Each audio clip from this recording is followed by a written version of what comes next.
was reading an article by Levi Weaver on The Athletic, and it said, "Who's left to play left?" I like that title. Michael Conforto was top on the free agent list. Second on the free agent list, Jurickson Profar. I feel like Rangers fans would be displeased by that turn of events if that is what happened. He's made his way in Major League Baseball. He's found a niche in Major League Baseball. Obviously, didn't live up at all to the expectations, right? I mean, he was supposed to, during the time of number one prospects, it was Mike Trout, then it went to Bryce Harper, then I think for a second it was Manny Machado, and then Jurickson Profar. So those were... They've all had about the same career. Yeah, so obviously Profar is not close to those guys, but he did find a way to stay in the major leagues and be a contributing player in left field in the back half of the lineup. And this last year was definitely his best season thus far in Major League Baseball. So should I take it, just to start off this conversation, unless you want to talk about Profar more, that y'all would prefer Michael Conforto to Jurickson Profar, even though Conforto comes with a whole bunch of questions? I think there's more risk with Conforto because of his injury, but more reward too. He has the ability to hit 30 home runs. He has the ability to drive in 100 runs. I think Profar is who he is, and it's a nice player that could bat 7th or 8th in your lineup and play kind of every day for you, but he doesn't have, I think, the ability to be what Michael Conforto could be if he's healthy again. I would also go with taking Conforto. I know everybody's worried about the injuries. You could probably get him on the cheap because of that. How do you define that? On the cheap? Yes. Like less than Joey Gallo? Well, I think I'm looking more of it'd be like a 1 or 2 year deal. That way it's a test run. We get to find out. You're gonna have to probably give him a little bit of money. I don't know exactly what the market would be on that. Yeah. Would Joey get 8? 11. So you're gonna have to compete with that. I mean, I would say you'd probably have to give him 12 to 15 just because he's definitely, in my opinion, I would say he's probably the better player between him and Gallo, but Gallo has a cannon in the outfield. But I just think with going a guy who's already established himself as an outfielder, the risk, though, comes into diving for balls, messing up that shoulder again. That would be the red flag. That's a pretty big part of playing right. the No, outfield. I know. And arm fatigue, that's the thing. Obviously as the season goes on, if he's like, hey, I got a DH, my arm just does not feel good enough to throw the ball in the outfield. But you got to take that into expectations of, all right, if I sign him, we know that we have to slowly get him in back to normal. That's why I think the 2 year deal is right. Like, hey, the first year's kind of feel it out, get it right. We know you're going to perform, but we want to make sure you're healthy and everything's good. It's just like a guy that comes off of like an ACL injury or something like that. You got to give it time. The other thing too, Derek, is I know there's spring training, but spring training at bats they're not worthless. They mean something, but you're not trying to get them out per se. Like, I got to pitch exactly the scouting report. I know that he's weakened in this situation and he's stronger in this situation. You're trying to locate your fastball. Maybe that day you're trying to work on your changeup in certain situations. You're not really trying to pitch to hitters. And that's where, like, a guy like, depends. You don't have to comment on this, but that's why Rugi Odor can bat 400 in spring training, is because they're throwing him a lot of fastballs and they're not going to do that in a major league game. I just wonder how many at bats it takes Conforto after missing a year and change to really get in that rhythm, timing, that good feeling, getting into the batter's box facing major league hitters or pitchers again. I think it's going to take a little bit of time, but it's just like, as you were saying with pitching, which I want to make sure this is known too, is guys that aren't officially on the team that are competing for a spot, they have to come in and they have to pitch. They have to come right out the gate and take care of business. Whereas a guy that has his job already secured, he's got his contract, he gets a little more time where he can play with stuff where it's like, all right, now I can work on this and I can work on that each time he goes out. Whereas Conforto, he's a guy that's coming off of, he didn't get to play last year. So now he's looking at it as, I got to go in there and get my reps in so I can get myself ready for the season, which I hope people would understand too. Spring training stats don't really mean anything, as you even just stated. Odor could bat 400 and then go in the season and bat 200. So it's not, the thing is, it's more of, I'm getting myself ready. Nobody gets crowned the Triple Crown or Cy Young or anything in spring training because nobody cares. There's no trophies for that. Right. It's just a time to get ready. There's 3 or 4 spots on the team that are kind of available. Right. 21, 22 guys are going to spring training. 100% know they're on the team. On certain teams, all 26 spots are filled. They're like, there's no spot to even compete for.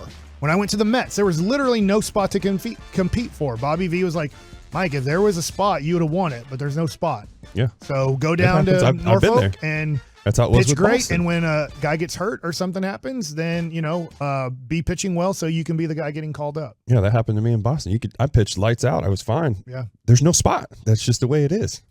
I wonder with Conforto, Kevin,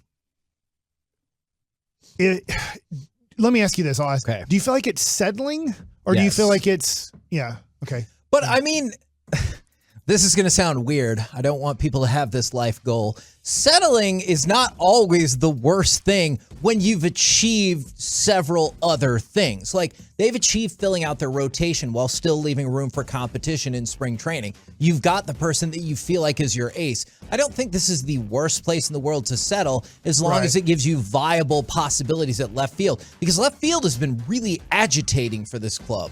Don't forget, too, you got doctors and everybody looking at all their medical records. I'm going to speak on, Meister, for instance, here in Texas. This guy is incredible at what he does. He's going to look at everything and be like, okay, this is definitely a signing. He is good where he's at. His shoulder looks very strong, very healthy. I don't think we need to worry about that. He's going to give the feedback to the training staff and to the front office. This is a guy, we can go forward with this. We can make that move. Now, to go along with that, or I guess... I want to make a proposal. I'm married. Sorry, that's not the way I was going. Shout out to Jackson Noah. I think the Rangers should try to make that move. What in the world, man? I just missed what happened. Brandon's busy doing other stuff right now. You don't like your other son. No, I love my other son. You never talk about Noah him. got shots, and so he hasn't been feeling well. Noah this, Noah that. Who gave him shots? Lovely lady. You believe in shots? Ask your question. Obviously, we got the shots. I think that the Rangers need to make the move to trade for Brian Reynolds. Okay. I'm going to keep hammering this because you want to make this the complete great offseason. It's a great offseason as it is, but really give it an A+. Go get Brian Reynolds. That is going to cost you a lot, though, is it not? And do the Rangers not have a lot? Oh, I like the way you did that.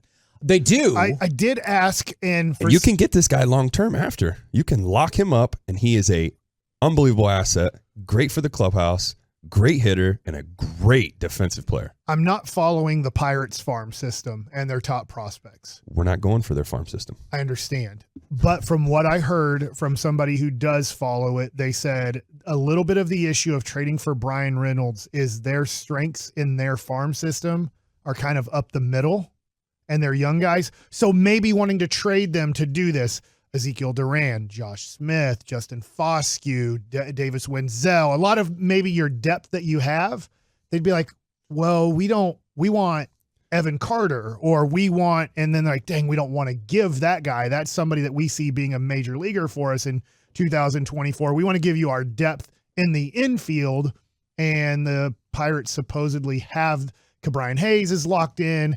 It looks like Onel Cruz is going to be a guy locked in. Anywhere. And so your third base and shortstop are filled for the next 6 years. And so it gets a little bit tough, from what I understand, trading for Brian Reynolds, unless you want to start giving up your quality pitching depth that you have in the minor leagues. Okay. Are you trying to win now with a guy who's already established himself and you don't know what you're going to get out of a minor league guy that comes up? Because you could sit here, we could say all day how great these guys are in the minor leagues, and then all of a sudden they get out and it's a whole different ballgame. And you know just as much as anybody else, pitching in the minor leagues, even AAA to the big leagues, is a big jump. It's a drastic change. So do you want a guy who's already shown that he can be everything that you imagine? Because he's shown it multiple times, and he's been playing for a bad team. I'm not going to say the Pirates are great. And then you put him on a team that's going to be good. It's going to elevate him even more. And you got guys that haven't really established themselves or done anything to really stick out and be like, man, he is going to be this. I'm with you. if, and this is for, I guess, another segment, and luckily we're kind of out of time, so we don't have to get too much into it. If you're going to be Steve Cohen, I'm okay with it. If you're going to say, we need 2 starting pitchers next year, here's $100 million, Chris Young. Yeah. Go get 2 starting pitchers and 2 relief pitchers. That's what we need to finish this out, because we did trade Jack Leiter. We did trade Owen White.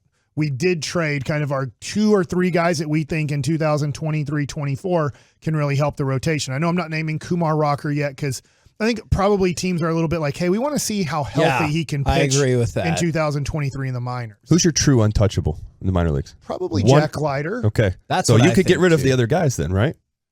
We're talking, I mean, if it's me, I'm going for this like, hey, we're going to win now. I know if we get him, we're going to win, and we'll be able to keep him long term. And I would tell you this. I don't think when you say untouchable, I want to make sure that I say this.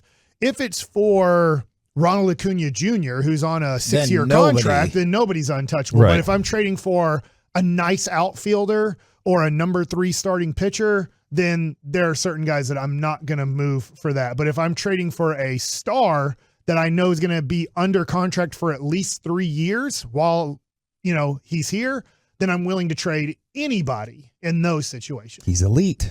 We're the You KNC. think Reynolds is elite? Yes. He was elite. Look at where he's at. No, he was elite last year. I thought he was still very good. He was elite 2 years ago. I thought he was still very good this past season. And Brian or Ryan? Brian. Oh, dang. I was talking about Deadpool. We're the KNC Masterpiece right here on 105.3 The Fan. Coming up next, who's better, Brian or Ryan? Well, until Brian Reynolds comes here, I'll say Ryan Reynolds.